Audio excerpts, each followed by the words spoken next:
Hello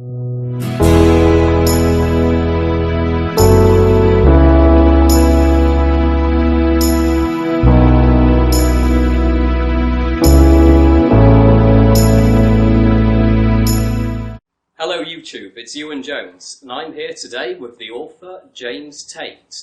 James has written a series of books about the subjects of feminism, multiculturalism, and one book on atheism as well. Yeah. His work is divided into two categories. He has his non-fiction books and also his fiction books as well. So let's take a look at some of the books that he's written.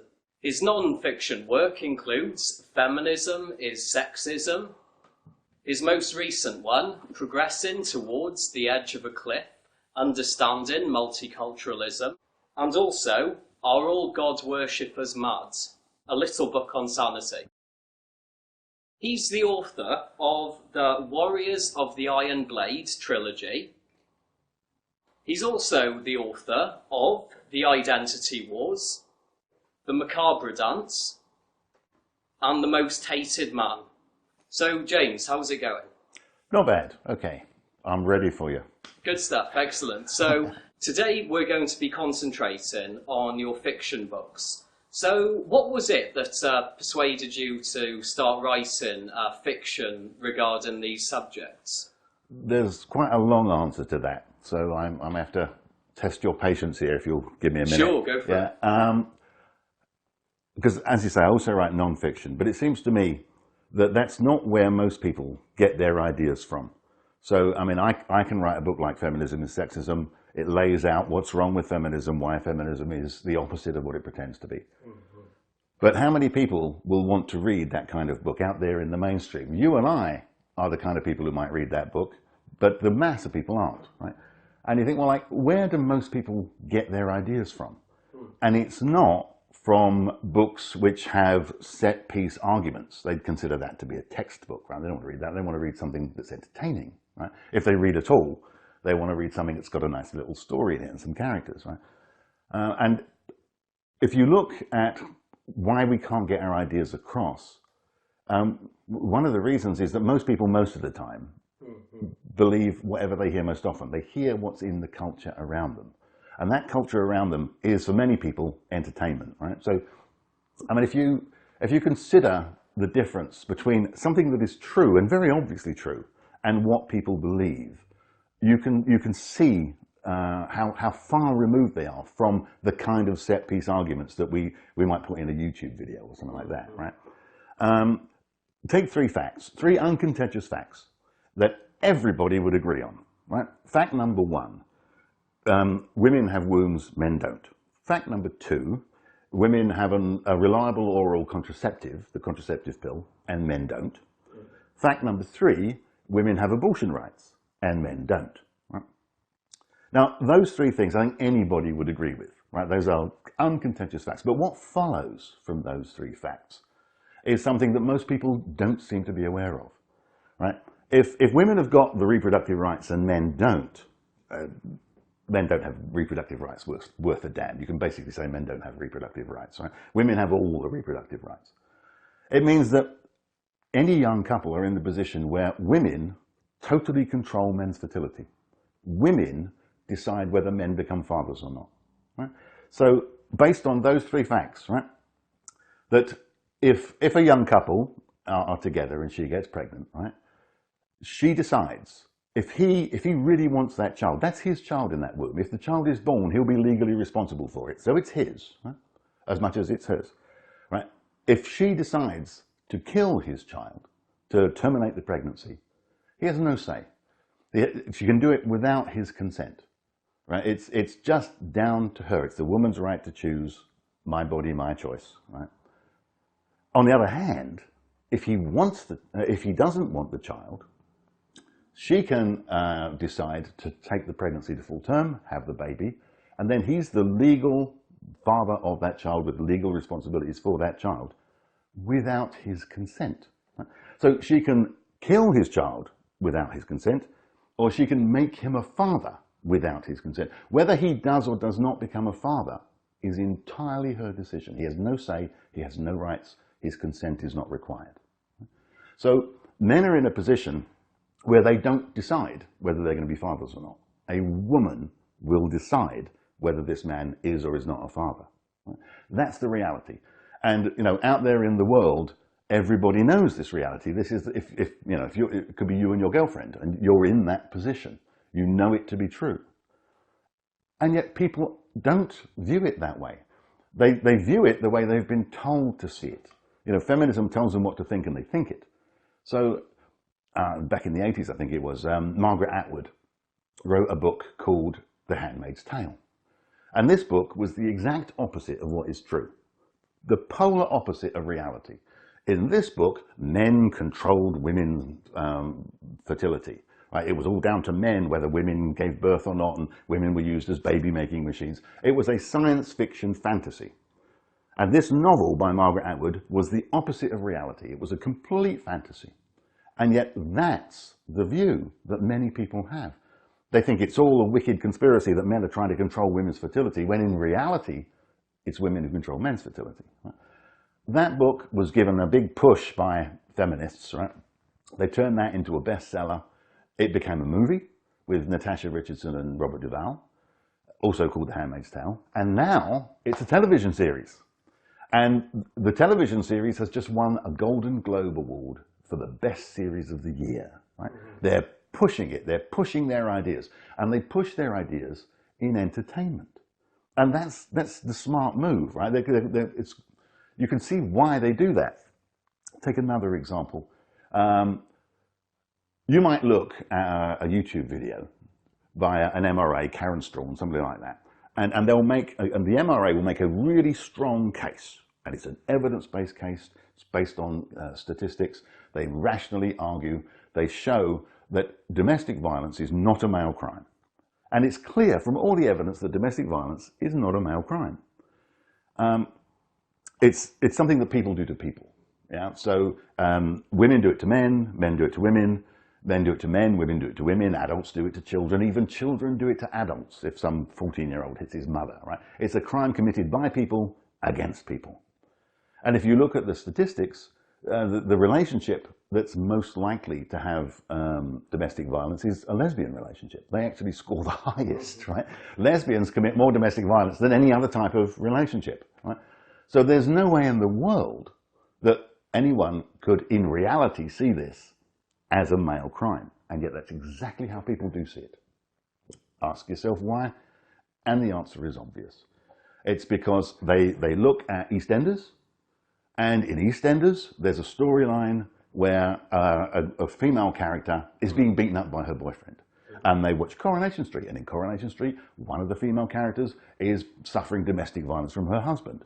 And in Brookside as well, and in their favourite American cop show, there's a storyline where a woman is suffering domestic violence from a man. In fact, in every cop show that America ever made, there's a woman suffering domestic violence from a man. Yeah. In Hollywood movies, there's women suffering domestic violence from a man. Right? And that's where people get their ideas from. Right? They don't get it from rational arguments. They don't get it from evidence. They don't get it from documentaries. Most people, most of the time, believe whatever they hear most often. And the feminist message is everywhere. It's on the radio, it's in the movies, it's on the television, it's in the books. That's how people come to their ideas. And so the ideas they've got, and they just take for granted, are a world away from what's actually true. In reality, women control men's fertility. In reality, domestic violence is a crime committed by anybody against anybody. It's not a male crime. Right? So if we're going to combat that, if we're going to somehow try to get our views, our ideas, our arguments across, we can't just do it with a straightforward argument. We've got to say, well, how do people get their ideas? A lot of people get their ideas from entertainment. So that's why I write fiction as well. Right? I mean, I don't know whether any of my books will actually make it to the mainstream, but somebody's got to do this. I've been waiting for this for years. I remember back in, what would it be, 93? I was doing my MA dissertation. And you can tell how long ago it was, because I was doing a dissertation that was anti-feminist, and they actually gave me the degree. And that wouldn't happen now, would it? Right? So So I'm doing this anti-feminist dissertation with EMA, and at that time, 2 books came out. One was David Thomas's Not Guilty, and the other was Neil Linden's No More Sex War. And I thought, great, the fight back has started. Here we go, right? And then for the next 15 years, nothing, right? Because I wasn't aware of Warren Farrell. I mean, they may have known him in America, but we hadn't heard of him in Britain. So like, for 15 years, there's nothing. And not only was there nothing in the form of like non-fiction books, there's nothing in the form of novels. And that's really bad, because it's part of the novelist's job to challenge the establishment. You know, the feminist establishment, the multi-culti establishment, what is now called identity politics, right? Novelists are supposed to challenge the political establishment. And in my lifetime, novelists have completely failed to do their job. They've just gone along with the orthodoxy, they've gone along with the establishment line. Books have been feminist, multi-culti books. And I kind of got fed up waiting for someone else to write these novels. So I thought, I'll write them myself, right? I can't do much else, but I can at least write. So, okay, I'll write them myself. So that's why I started writing not just the non-fiction, but the fiction as well. And we need to push that. We need to get our ideas into the mainstream. And the only way to do that, I think, is through fiction. Sorry, yes. That's quite a long argument. No, that's fantastic. Yes. So your most recent fiction book, The Macabre Dance, yeah, I really enjoyed this one. It was a very tight narrative between, there were 4 protagonists in it. Charity Habib, the lady whose house the story is set at. And just say, she's a portrait of a feminist. Sure, So when you're introduced to her, you're introduced to a kind of, because I don't think it's a caricature. I think it's what feminists are actually like. It's just that they're so extreme that if you describe a feminist the way they really are, it comes across as a bit of a caricature, but it's not. That's how they are, right? So yeah, she represents feminism in the story. Yeah. There was Bob Drake as well, the guy who's been made homeless after his wife divorced him, and he then lost his job and access to his boy as well. Yeah. He's kind of at rock bottom for the story. His role in the story is to represent reality, whereas like she's constantly putting out an ideological position, and he's constantly countering with the real world, because that's where he lives. Right? He's just an ordinary guy. He lives in the real world. So you've got the contrast between ideology and reality, between those two. Sure, yes. And also the other 2 partners, Philip Collindale. I've described him as an emasculated cuck and owner of an art gallery in the most fashionable part of, is it London? I assumed it was. Well, I mentioned Fenchurch Street at one point, so I suppose that makes it London, yeah. Okay, sure, I don't normally get too specific about the cities that I set the stories in, because I like the idea that it could be any city. Yes. So like, if you live in Manchester, it could be Manchester. Right? So, yeah. But I do mention Fenchurch Street. So. And finally, his girlfriend, Lanye Chobe, a 54-year-old from Botswana, who creates vaginal art. Yeah. I'm not sure if you need to say anything more about it. Well, the reason, there's 2 reasons for those to be like, as it were, the secondary couple, is because the main part of the book between Charity and Bob, it's a bit like the old movie Who's Afraid of Virginia Woolf with Richard Burton and Elizabeth Taylor, where they spend the entire movie arguing. They're kind of trapped in a room and they're arguing, right? It's like that, only with added feminism or added anti-feminism. And I wanted a bit of light relief to soften it, as it were. So the other 2 are kind of, they're slightly comedy characters. I make serious points with them, but I have a bit of fun with them, and hopefully the reader will have a bit of fun with them as well. So they'll have been getting some hard ideas from the discussion, but then they'll also get a bit of comedy relief in the book. Sure, yes, and I guess with Lanye and her descriptions of the work she does, her art, yes. And also the way she treats him. Sure, sure. I mean, because one of the things that will clearly come across in the book, I think, is the sheer hypocrisy of multiculties and feminists. Like they are guilty of everything they pretend to be against, and they're the people who are most guilty of it. So she spends the whole book being racist against him, and her constant racist tirade against him is about how racist she thinks he is. And she's blind to her own racism, even though it's really explicit.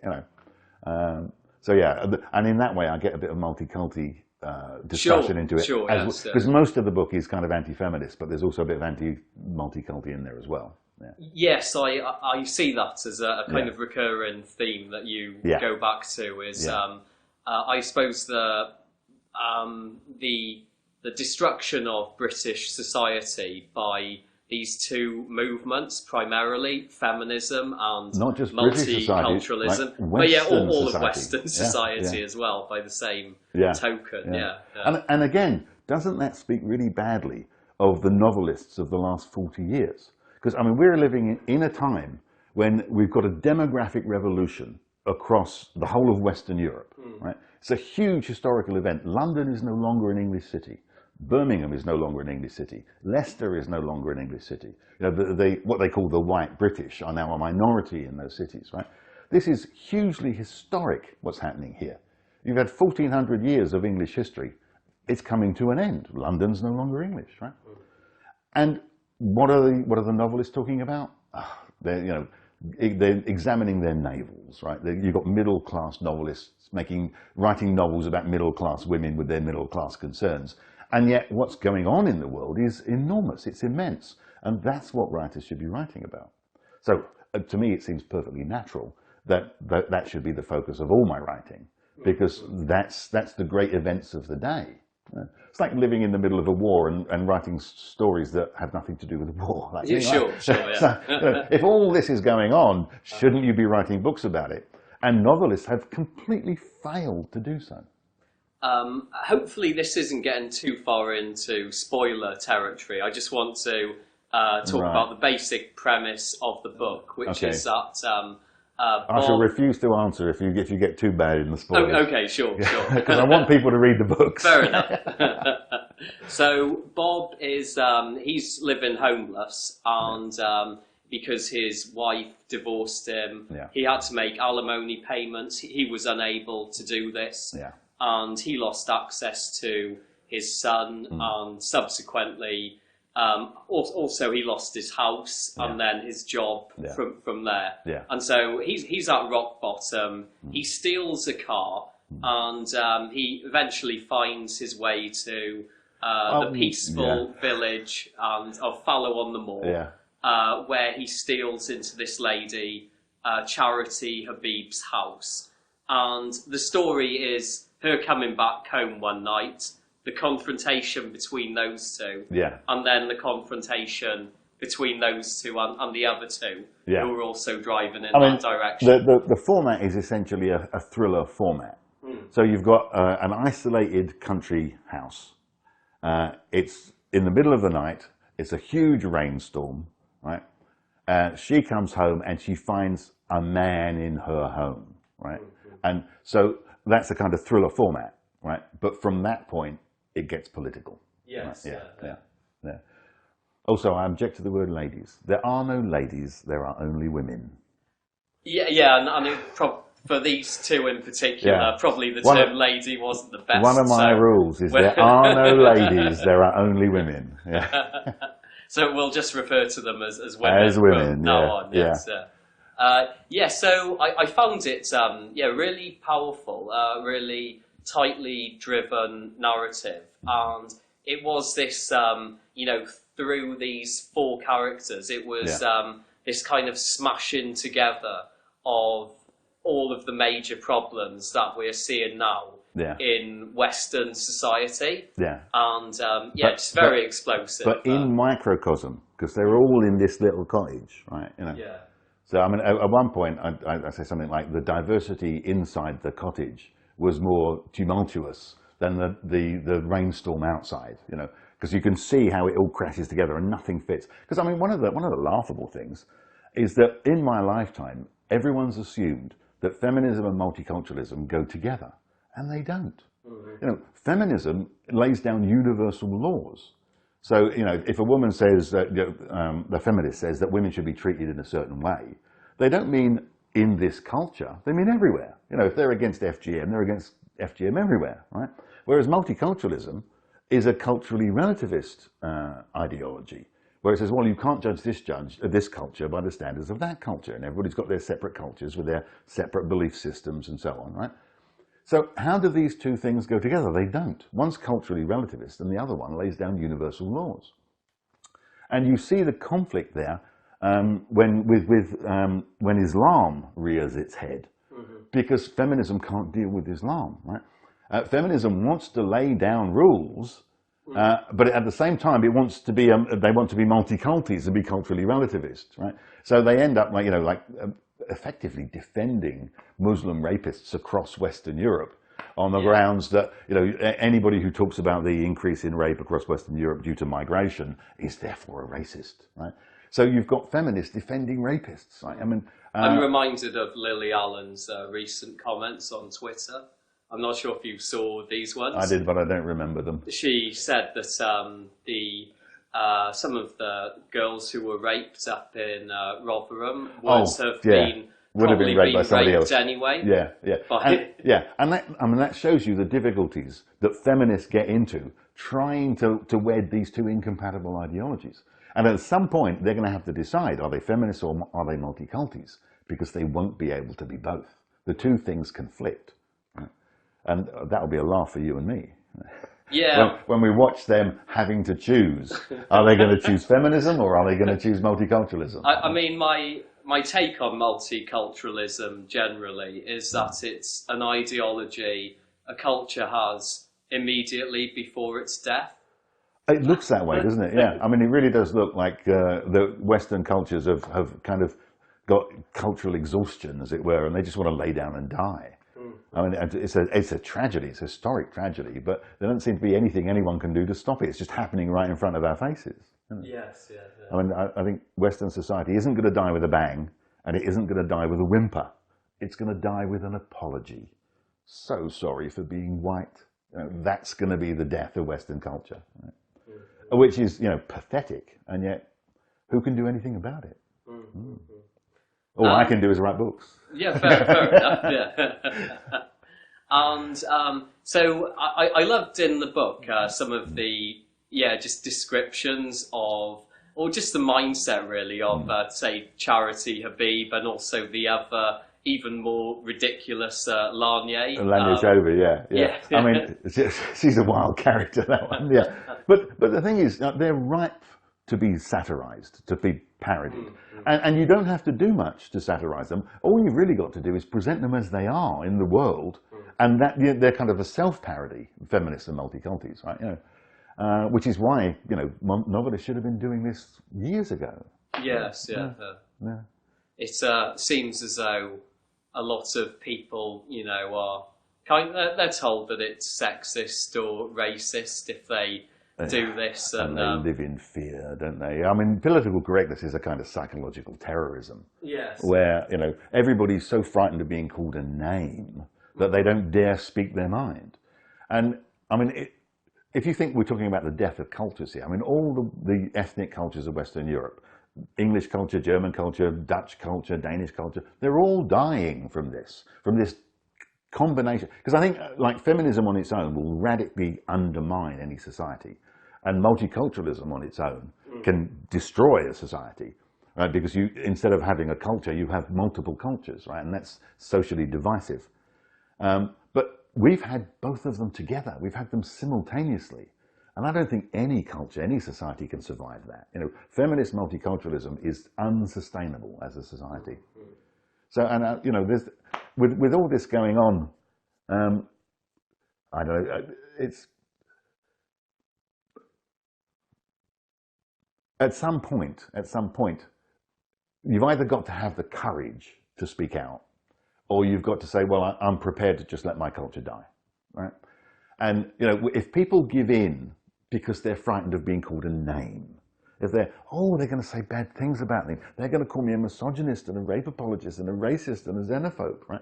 If you can't face up to that, then maybe your culture deserves to die because you're so cowardly, right? You're so absolutely abject.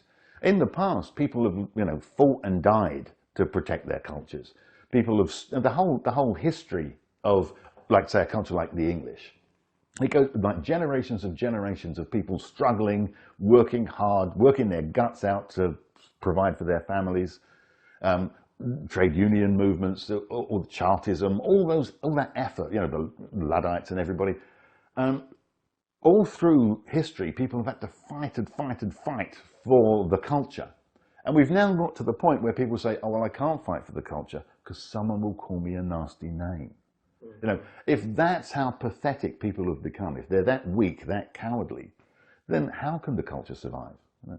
Yeah, I hear this argument a lot by a lot of keyboard warriors, you know, and various other people who say support the goals of anti-feminism or some of the anti-multiculturalism, but they say, well, you know, I don't really want to put my name to anything because if I was to do that, then I could be fired. Yeah. And I mean, my response to that is, yeah, but you do realise that by not saying anything, you are also making a decision with regards to how your life is going to pan out. Yeah. And yeah, so, you know, there's a consequence to not saying anything. In the past, people made sacrifices, right? One of the sacrifices people might have to make today is their job, you know. And, you know, if you care about it, if it matters, then you make the sacrifices. Right? If you want your culture to survive, you know, because I think that, you know, there won't be any English culture by the end of this century, and probably long before the end of this century, because no one will fight for it, no one will stand up for it, no one will speak out for it. You know, so, you know, if you're not prepared to make a sacrifice, because other earlier generations did, you know, 19-year-old boys died on the Somme. You know, other people have made sacrifices. They've come back from war with no legs, right? And you may have to risk your job. Okay, that's a sacrifice. That's a risk you have to take. You know, people will call you nasty names. People will slander you. They will traduce you. Okay, you've got to put up with it and fight. Right? Now, I mean, that makes me sound rather bombastic when all I'm doing, after all, is writing books. So big deal, right? On the other hand, you know, if nobody does this, then, like I say, it won't die with a bang or with a whimper. It will die with an apology. You know, and in order to fight, you've got to get into mainstream society, and that's why, you know, I think entertainment is crucial. Yeah. Yes, so no, absolutely, I agree with this, and I'm not sure if you feel this, but personally, I feel that since I've started actually speaking out about these issues, that I mean, spiritually, you do feel like a more full, kind of embodied person, you know, as though you actually have a belief set, you know, you actually have a culture that you're willing to defend. It's kind of, and that kind of makes you, I'd say, more of a person. Yeah. One of my books, as you said, was called All God Worshippers Are Mad, a little book of sanity. So you wouldn't expect me to go along with the word spiritual. Right. But one of the things that the character of Bob in Macabre Dance, one of the things that happens to him, and it's like the crucial thing, is that he discovers his own freedom. Yes. But he doesn't discover his freedom in physical terms, because, you know, he's got no money, he's got no home, right? He discovers his freedom in his head, right? He becomes intellectually free. So that all those lies, all that hypocrisy that the rest of the world believes, it doesn't affect him anymore. And that's kind of his version of MGTOW, as it were. He's going his own way, but he's going his own way in his head. So they can't touch him. Right. So whatever they do to him, they can't touch him. And they keep on trying to persuade him, don't they? Yeah. But that, I mean, what you were saying about feeling more of a person, a fuller person, a more complete person.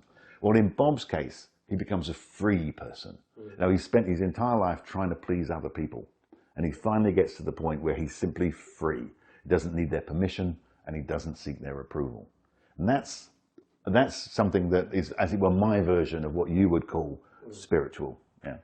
Yes, no, that's it's very powerful, I think, that narrative. And I think it's just this amazing reaction against a tyrannical government and the hideous narratives they create Yeah. under the guise of feminism and multiculturalism, which all just seem to target white men and to take this group and say, yeah, throughout history that pretty much everything that was bad was done by them. Yeah. And you know, it's just like colossal and, and horrifying the amount of abuse they cast onto this one group.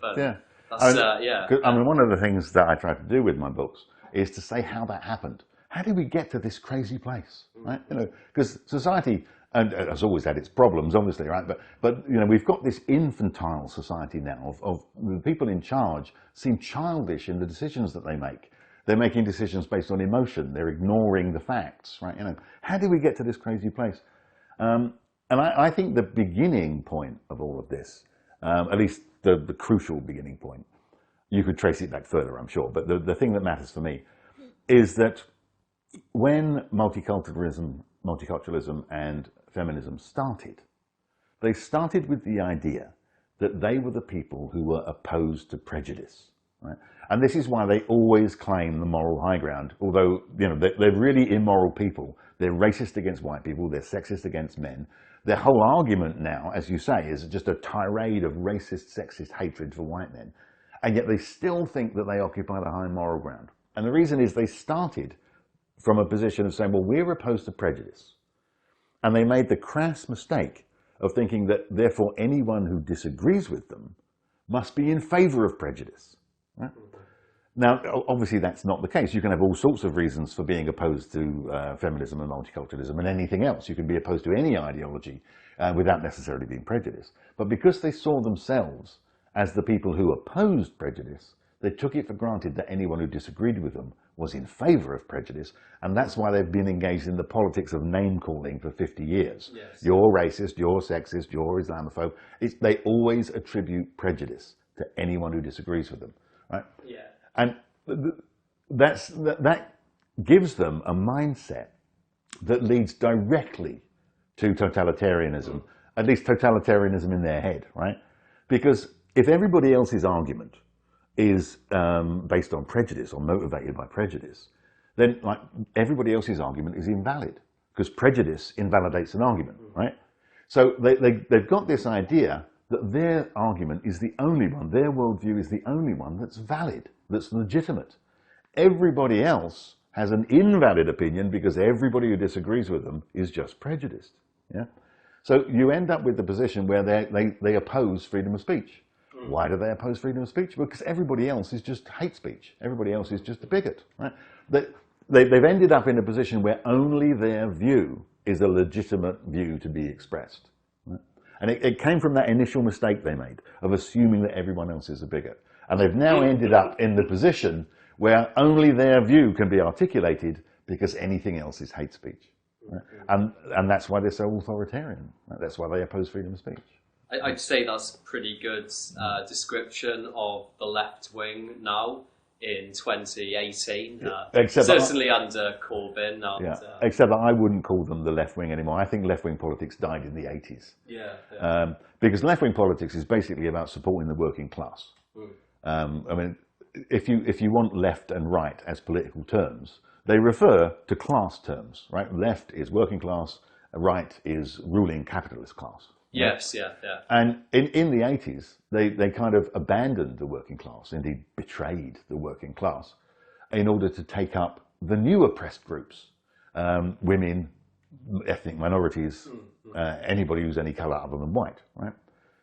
And of course, once they'd done that, they turned on the working class because the working class was full of white men, and white men were now the enemy, right? I mean, because I lived through this. Right, so I'm old enough to remember it. Right, that you know, in the 70s, as a white working class man, I was part of the oppressed. I was the exploited. I was victimized by society. Right, and then they abandon class politics, take up gender and ethnic politics, and suddenly I'm the oppressor because I'm a white man. I'm part of patriarchal oppression. Right, so like working class white men went from being the oppressed to the oppressor without changing their position at all. Their lifestyle was exactly the same. Their living standards was exactly the same. Nothing had changed in their lives. Only the ideology had changed. Whereas they had been under like left-wing class politics, the oppressed, now under identity politics, they were the oppressor. Yes. Yeah. And it was almost overnight. It happened during the 80s. Yeah. So I think that what people who claim to be left-wing now are not left-wing at all. They're the fake left. They pretend to be left, but they're not really left. There is no left and right anymore. Left-wing, right-wing politics, that's redundant. That's archaic. That's out of date. And now I suppose you have the new nationalist movements, which that seems to actually be a good representation of, or a mirror of, say, left-wing politics in the past, in that they are representative of, the indigenous population of certain countries, and in favour of employment, and often in favour of working class people. What's going to happen now is like the whole 20th century vocabulary of politics is going to have to change, because the 21st century is completely different to the 20th, right? So once like left wing and right wing are gone, you then need a kind of a new focus for who's going to rally around what political totems, yeah?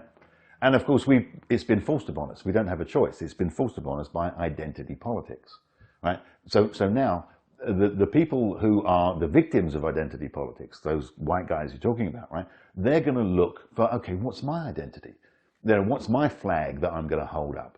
What's my ideology that's going to defend me? So of course you get the rise of white nationalism, right? That's simply a response, and you could say it's a necessary response to those in power who totally have this like really, really authoritarian and prejudiced view of white men, and apparently think that white men will never ever defend themselves, that white men will just like lay down and die, right? And some will, no doubt, but others won't. So I think like 21st century politics is going to be completely different from 20th century, and it needs a new vocabulary. We need a new political vocabulary, because you can't describe what's happening now in 2018 in terms that are appropriate to 1970. Yes, that's interesting. That ties in quite nicely to your book, The Identity Wars, where you focus on the future of the UK. I'll just read the blurb from the book. So, The Identity Wars is a new type of dystopian novel based on the actual society we live in today. It portrays a dystopian future which arises directly out of politics and policies of contemporary society. It focuses on the impacts caused to Western societies by financial meltdown, multiculturalism, and feminism. It is the story of three men on their 40th birthdays. The grandfather, Alf Eldridge, 40 in 1975. The father, Michael Eldridge, 40 in 2005. And the son, Kyle Eldridge, aka Ritzy, who is 40 in 2035. So focusing on this text, I think that's okay. Yeah, that's all right. So focusing on this text, it was I found it a fascinating book, because we did have this image of British society as it was in 1975 and what the left wing actually meant back then. It wasn't a multicultural promoting radical feminist promoting movement. No. Instead, it was grounded within the struggle of the working class to become more empowered in their society. And so it just goes from there, and we see the 1975, 2005, and then 2035. So what was it you were trying to convey through this text? There's a lot in that novel. It's probably the best book I've written so far, and it's certainly a unique book. I don't think anyone's ever done anything like it. What I wanted to do, because I read it in 2015, right, and I wanted to examine the politics of 2015 but not from the position of 2015, right? So in order to understand where you are, you need to do two things. You need to see how you got there, and you need to see where you're going, right? And if you can consider how you got to here and where you're headed for, it gives you a better understanding of where you are, right? So that gave me the idea, okay, I'll do dystopian fiction and from the future, right? But it's completely different to normal dystopian fiction novels, most of which kind of, there comes some kind of Mad Max future where people are living in a post-apocalypse wasteland and they're having to fight off zombies and all this kind of stuff, right? Nothing like that at all. It's completely different from that. It simply says, well, okay, if things carry on as they are, with feminism and multiculturalism, with identity politics, where will we be in 20 years? So, as I say, I wrote it in 2015, so the main part of the novel is set in 2035. So it's not vastly into the future, it's just 20 years down the road. People who are reading the novel will still be alive in 2035, right? It has a MGTOW protagonist. There's a lot of characters in it, but the main character is a MGTOW protagonist, who I think is the first MGTOW protagonist in any novel, as far as I'm aware anyway. So he's a vision of an idea of masculinity in the society that he lives in, right? But I also wanted to get there by looking at the grandfather and the father, because they have completely different concepts of masculinity and they live in completely different cultures. So the grandfather, 1975, he's the traditional family man, and that's a concept of masculinity, right? Traditional family man living in a culture that sees masculinity in those terms. His son is then 40 in 2005. So he's the male feminist slave. He's completely abject and, surrendered himself to feminist ideology, right? And that's his concept of masculinity in the culture that he lives in 2005. And then Ritzy, his son, is living in the multi-culti collapsing future in 2035. So he's got a different idea of masculinity, which is MGTOW, right? And that's a concept of masculinity that fits his culture and the time he lives in. And yet, it's only 3 generations. So from grandfather to grandson, 3 generations, you've got 3 different concepts of masculinity in 3 completely different cultures. Right? So that's part of what's going on in that. The other thing I wanted to do, really, it was to at the time that I was writing, in the previous years, there'd been a lot of talk about imminent collapse of capitalism. Especially if you go on YouTube a lot, right, you will have seen them. In 2012, they were saying capitalism is about to collapse, global financial meltdown. Then in 2013, they said it. In 2014, they said it. In 2015, right? They kept saying it. Like, any time now, global financial collapse, right? And of course, capitalism does have a major collapse from time to time. There's lots of little collapses, recessions and so on, but every now and again, once a century or so, you get a Wall Street crash. You get a really serious crash of capitalism. And we're kind of due for one, right? So I thought, well, I've set this 20 years in the future. So let's say at some point during that 20 years, and I'm not predicting things, right? And just at some point during that 20 years, there was a serious crash of capitalism. It would affect society much more now than in 1929, right? The reason being, in 1929, you had a unified country.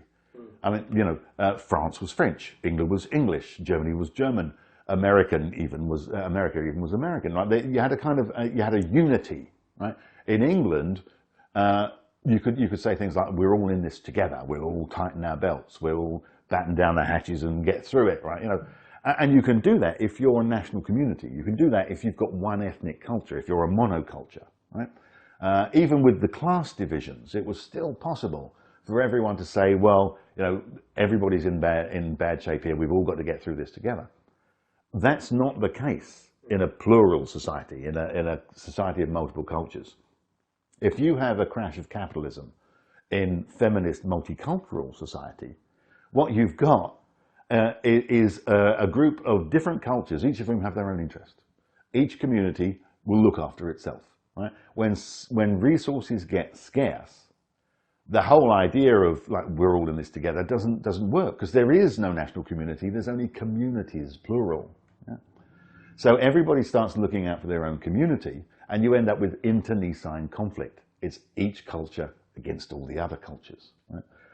Everybody withdraws into their own culture and looks out for their own people, and to hell with everyone else. Right? And you have the drawing up of boundaries. Yeah. So in the book, you've got all these different territories, and this territory belongs to one culture, and that territory belongs to another culture. Right? So it's about, like, if at some point in the next 20 years there is global financial meltdown, if there's another Great Depression, another crash of capitalism, right, what will happen to the kind of society that we've got now? And it will be so different from 100 years ago. Yeah? So that's the basic format of the book. And I mean, I write novels of ideas. For me, the ideas are the most important thing. Right? And so, you know, it's nice to have a story, it's nice to have characters, but it's the ideas that matter most.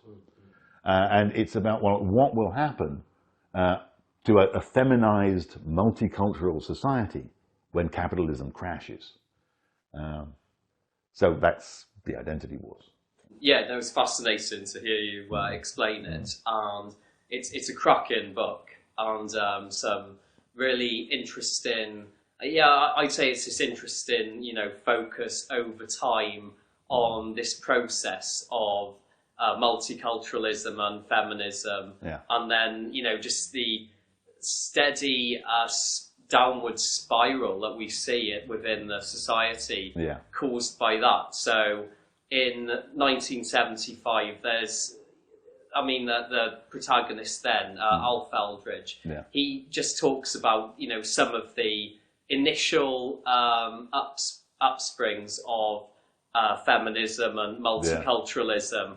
By 2005, it's fully embedded in power. In the system. And it's, what was the, because it's not the son who is the one who stands up to all of the women. No, it's his colleague. Yeah, his slightly older colleague, Gary, I think he's right. Yeah. But then there's a fascinating, I suppose, change really, because you see that the feminists fully hold power at that point in time, and men can just be destroyed by the system. And then in 2035, you see the system has just destroyed itself, and the emergence of, I guess, a new country really at that point, or several.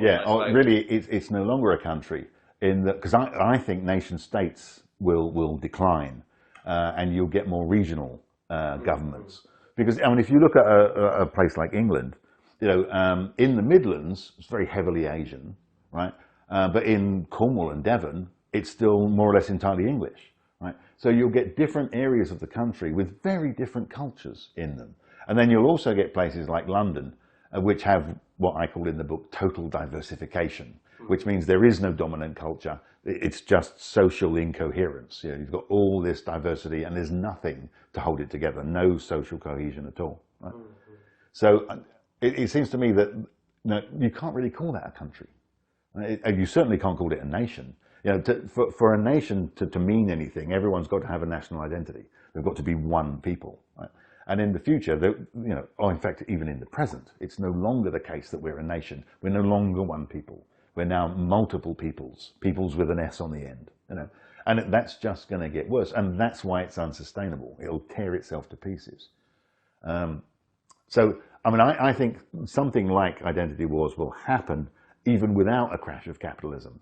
But if you had that would accelerate it greatly. Yeah. I think it's a powerful statement what you're making, and in the book, there's one bit where you see it's a middle class lady who has sort of been, you know, putting her head, sort of digging her head in the sand for a long period of time. And, you know, the reality is it's kind of come surging in at that point. When the writing finally reaches her middle class area. Yes, exactly, yes. And I don't know if you noticed, but that's Diana Bates, who's the arch feminist in the 2005 chapter. No. Same woman, yeah? Right, nice. So then you see her in 2005, but then you get a little glimpse of her towards the end of the book. And when she's reaping what she sowed. Yes, This is the harvest of her own ideology. Right, yeah. I found that a very powerful statement because I see so much truth in that, you know, regarding, I guess, a lot of people who say support the establishment and support multiculturalism and feminism is, you know, just sticking their head in the sand and just ignoring the greater reality around, ignoring truth, ignoring logic, just going with the mantra. And this, you know, this crazy belief they seem to have that things are going to pan out for them if they do that. And No, I mean, it's really important to value truth. And this culture, especially the prevailing culture, has thrown away truth. Right? So, I mean, in everything I write, I'm trying to tell the truth. Because truth is a statement that describes reality, and reality is where you live, right? So you have to cling on to truth. You have to value truth. But what they've done now with postmodernism is they've decided that they don't believe in truth. There's no objective reality. There's just narratives, right? And what happens when you do that is that you get competing narratives. And there's no way that these narratives can be resolved peacefully, because to do that, you need truth. You need to be able to say, but the actual reality is this, and we can see that this is true, right? Once you've thrown truth away, you've just got this narrative and that narrative and this other narrative, and it becomes pure power politics. Which narrative will dominate the other narratives? And that's why Western society is so polarized now, because you've just got competing narratives who can never agree on anything, as they couldn't agree in Macabre Dance, right? You've got the four people that can't agree on anything, right? You've got competing narratives that simply have to fight it out for who's going to be in charge. And the trouble is, you can do that, but you can only do that for so long, and reality will catch up with you, right? At some point, reality will bite you on the arse. Yes, right? You've been deluding yourself all this time, believing a completely bogus narrative, right? And thinking that you're winning, because your narrative is defeating the other person's narrative, and you think you're winning, until reality comes along, and that's the identity wars. Right? In 2035, they've got to live in reality. Right? They've got no choice anymore. They can't deceive themselves anymore. So you've still got a few feminists in power, but they've, or at least in office, but they've really lost their power because reality has taken over. You know? Yes, yeah. And they have no power left because due to, I guess, the forces of the global crash, the global financial crash, and the failure of these narratives to work in a tangible society. Their society has just crumbled, and they have no power, even though they have these positions. Just, if people are wondering where their next meal is coming from and how they're going to feed their children, they're not going to be worried about mansplaining and manspreading. Right? These pampered princesses of feminists who think that the whole world is about like creating a secure environment for them to live in. They want complete freedom, but they want freedom without risk, right? They want freedom, but total security, right? And all the feminist concerns now are laughably childish, right? Absolutely infantile, right? And no one's going to have any patience for some pampered princess of a feminist when they're worried about how they're going to feed their children. You know, when resources are scarce, you can't avoid facing up to reality. Right? Which is why I think feminism is totally dependent upon capitalism. It's really ironic because most feminists seem to think they're anti-capitalists, right? But if capitalism does crash, feminism will last about 2 weeks, right? Because once resources get scarce, no one's going to be paying attention to feminists anymore, right? That feminism will last for as long as capitalism doesn't crash. But if it does, then feminism is out the window. I completely agree with this point. No, I think it's entirely reliant, really, on the having a massive state in place and having a very powerful state in place. And it seems as though it's just a movement by which the government can increase the size of government by creating this problem that was never really there. Yeah, it's a marriage made in hell. In that, like, people who are in government want government to get bigger. If you're a civil servant, especially if you're a senior civil servant, you want more power, more employees. You want everything to get bigger. And feminism is an ideology that needs big government. So of course, like, the government will embrace feminism because it's a marriage made in hell. They serve one another's interests. The state can serve feminism, and feminism can serve the state. Although no feminist would admit that, of course. No, absolutely, yes. Just kind of getting back to this point about truth in the identity wars. That for me it resonated because it was a utopian story that did actually seem to reflect where the world was going, as opposed to, like, say, The Walking Dead. Which is just a zombie apocalypse story. Yeah. I mean, we've had enough zombie movies. We've got enough zombie books. You don't need any more zombies, right? I mean, the subtitle of Identity Wars is "Utopia is Dystopia," right? And what that's saying is this is the dystopian future that's coming for you. And the reason you're going to be living in this dystopian future is that people pursued utopian ideologies. And another of my little rules is that utopian thinking produces dystopian societies, right? Utopians think that they're building a better world, and they never do. Look at Stalinism, look at Nazism, look at Maoism, right? Look at feminism, look at multiculturalism. It's all utopian thinking. They're all about to, like, cast out the old and bring in the new. It's all going to be year one, right? And you end up with Pol Pot and the killing fields or whatever, right? And it's simply like something to be avoided. Do not engage in utopian thinking because it leads to dystopian consequences. Absolutely. And I thought there was some similarities with 1984 in terms of the vision of the future that was crumbling, you know, very much the societal system that was falling apart, and the infrastructure as well was crumbling. And there was someone in Australia wrote an Amazon review that described the book as the new 1984. And of course I was really pleased because you can't get higher praise than that, right? 1984, there's no higher praise than being compared to that, right? But what it is, politically it's not like 1984 because we're not living in 1948. You know, Orwell's writing a book for his time. So he's writing a book about Stalinism, and the threat of that. And I'm doing exactly that, but for our time. I'm writing in 2015, so I'm writing about what's happening now. But the kind of motivation for the books would be the same. It's to try to understand through a fictional story, through a novel, the situation we're in and just how perilous it is. Yeah, I think that's definitely a very good point. Is that you know, a lot of people go along with these narratives that are fed to them by the mainstream media and the education system and every other arm of government. These narratives are dangerous. You know, that, like, where say the equal pay narrative leads to is, in my opinion, a very dark place.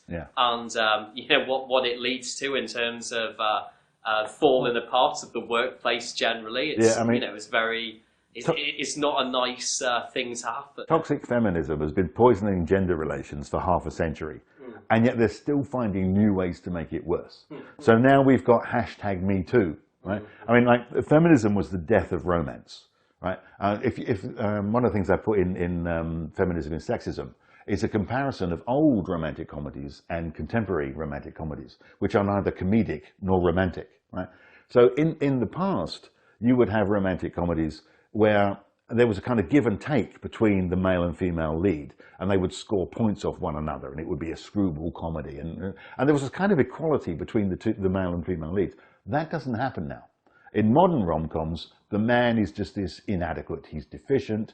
He's feminism's view of what men are like, right? And like, the women don't respect their boyfriends. How can a feminist woman respect someone that they think is guilty of all the crimes of the world, right?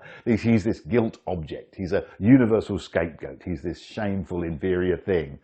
So that kind of kills off romance. You can't have romance between a guilt object and a person. You know, if the woman is a person and the man is a guilt object, how can they get romantically involved? So you get films like The Breakup, where fabulous, wonderful Jennifer Aniston is, for some reason known to nobody, in a relationship with gross slob Vince Vaughn, And it's supposed to be a rom-com, but it's actually like a nasty, petty little movie about their breakup, right?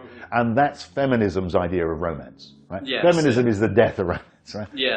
Well, and with affirmative action, where you've got to ask, or at least the man has got to ask permission for every little thing he does, right? You know, may I touch your knee? Is it all right if I touch your thigh? May I undo your buttons? Right? That's the death of eroticism, right?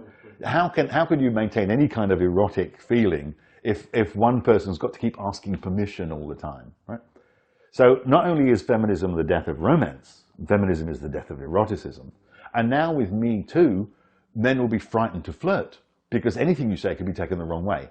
And it might come back at you 20 years from now. 20 years from now, someone will tell you, well, 20 years ago, you said this to me and I want reparations. Yeah, I know, yeah. So you've got like men who, if they're in a room at work with a woman, they want to leave the door open. They want witnesses, right? In case somebody accuses them of something, right?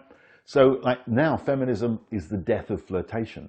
Right? But also, I was thinking, you know, it's going to provoke men who run companies into thinking, well, gee, do I want to hire any women? Well, it may do. I mean, they could fall foul of the law if they start doing that, right? So, I mean, they're caught either way. They've either got to employ women and take a chance, or not employ women and fall foul of the law.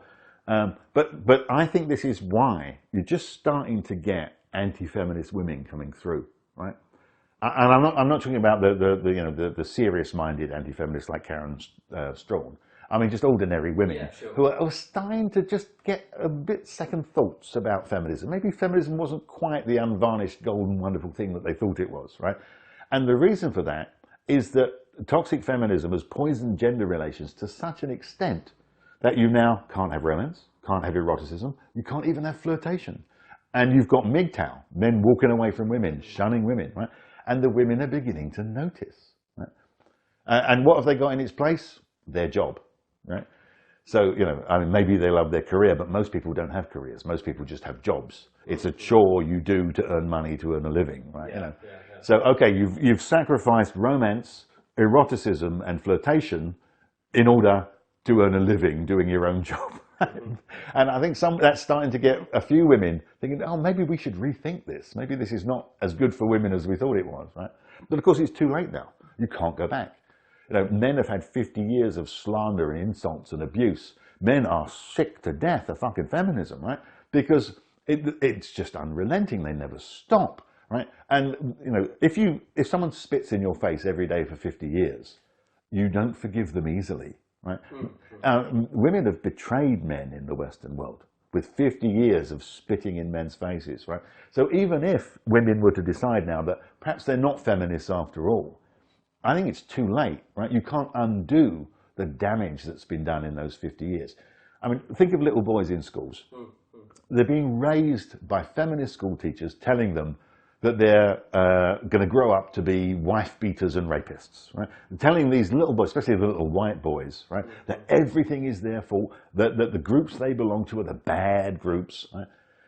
What kind of psychological damage has that done? Massive. Yeah, two generations of little boys. What kind of psychological scars are they carrying as a result of what feminism has done in the schoolroom in the last 50 years, right? You don't recover from that, right? So even if women do change their mind now, I think it's too late.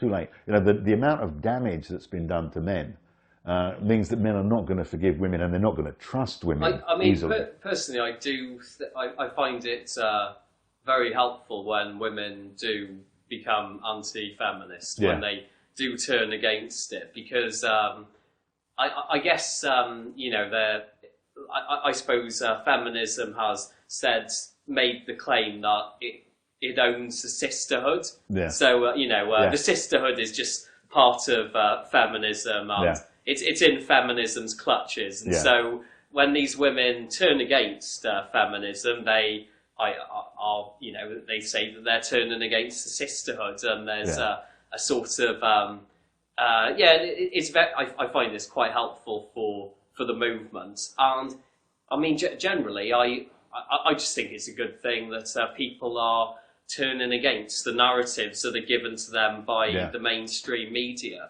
And feminism now in the mainstream media, I'm not sure if you've watched BBC recently. I no longer watch television. And Okay. over the years, I watched less and less television, and in the end, I got to the point where I took the aerial out of the back of the set. I don't watch television anymore. It's worse than ever now. Yeah. It's like once every 20 seconds there'll be some comment about feminism. 10 seconds later, another pro-radical feminist comment. Just a constant bombardment of this crap, basically. And so it was far worse now than it was, say, 4 years ago, and 20 times worse than it was at the, in 2009. And then, that was worse than it was back in the 90s. Yeah, no, I mean, I agree with you in terms of like having anti-feminist women is a really good thing in terms of making the argument. Indeed, it's an essential thing in terms of making the argument. But what I'm saying is that that's not going to cure anything, even if the BBC suddenly stopped being feminist tomorrow, right? It's not like you can just say, okay, then women and men are friends again, right? After 50 years of this, and like you're saying, it's a constant bombardment all the time, right? That's now deeply embedded in people, and it affects their character, right? So the breakdown of gender relations is going to go on and possibly get a lot worse, as I present in Identity Wars, right? Even if you were to stop feminism now, and of course there's absolutely no indication that feminism is not going to just get worse, right? Because they're the establishment. They've got access to all those levers of power, right? They can control what people think because they make the movies, they make the television programs, so everything really is kind of about, well, there's some of us who understand what's going on, right? And we try to say so, and everybody ignores us, right? And then there's the mainstream, which is just sliding down a hill to hell, right? And that's why I'm very pessimistic about the future, right? That's why I wrote a dystopian story, right? Because I don't see, there's no one's going to come and save you. There's no political figure, no Trump figure or anything like that who's going to walk onto the political stage and make it all right again, right? There is no savior. Look out for yourself. It's going to get worse. Fair enough. Just looking at your other fiction, The Most Hated Man, also Warriors of the Iron Blade. So if you could take me through these books briefly and what you were trying to guess at with The Most Hated Man, it was kind of like a testament of the last 50 years, because I've lived through from second wave feminism onwards, and from the beginning of multiculturalism onwards. I was born at the beginning of the 60s. And I mean, you can date maybe second wave feminism from Friedan's Feminine Mystique, I think that's 64, or Germaine Greer's Female Eunuch, that's 70. And multiculturalism you might date from a Roy Jenkins speech in, I think it was 1967. Right, so like being born, it seemed to get a lot worse after 1997. But in terms of like the progress of progressive politics, right? The step one was kind of in the middle of the 60s, and I was born at the beginning of the 60s, so I've lived through the whole thing, right? And The Most Hated Man was an attempt to try to describe that in a way, but not in an autobiographical way. So because I thought, how can I make people interested in this book? And I thought, well, I'll make it a kind of serial killer book, a cops and serial killer. That's not really what it's about at all, but it's in that format. It's got that kind of serial killer thriller format. And in that, you've got one guy who's kind of like commenting on what feminism and multiculturalism has done. And what his motivation is that they never listen, right? The political establishment, they never listen. For 50 years, they've been refusing to listen, because remember, they think they're against prejudice, and anyone who disagrees with them is just a bigot. Everyone who disagrees with them is in favor of prejudice, so they never listen because they're not going to listen to bigots, right? So I've lived my life in a society in which the political class absolutely refuse to listen to anybody else. No matter how much worse everything gets, they just go on refusing to listen. So there's a character in the book where he abducts members of the political class. He chains them in a chair and he talks to them, right? And he just tells them the truth about themselves. He tells them what they've done, right? And that's all he's trying to do, is he's kind of trying to give them one last chance to hear him, one last chance to listen. And none of them do, of course, right? He's one of the they just keep on repeating the mantras then and stuff. No, he doesn't let them talk. Okay. They're like, he's doing all the talking, right? Because they've done all the talking for 50 years. Sure. This is his chance to do the talking, right? So in that sense, it's very anti-feminist, very anti-multiculturalist, because he's making the arguments, this guy, right? But I've also got another guy who's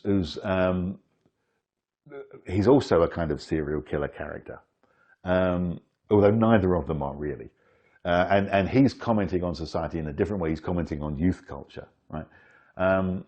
But what you've got is, as it were, that format which allows me to explore those ideas.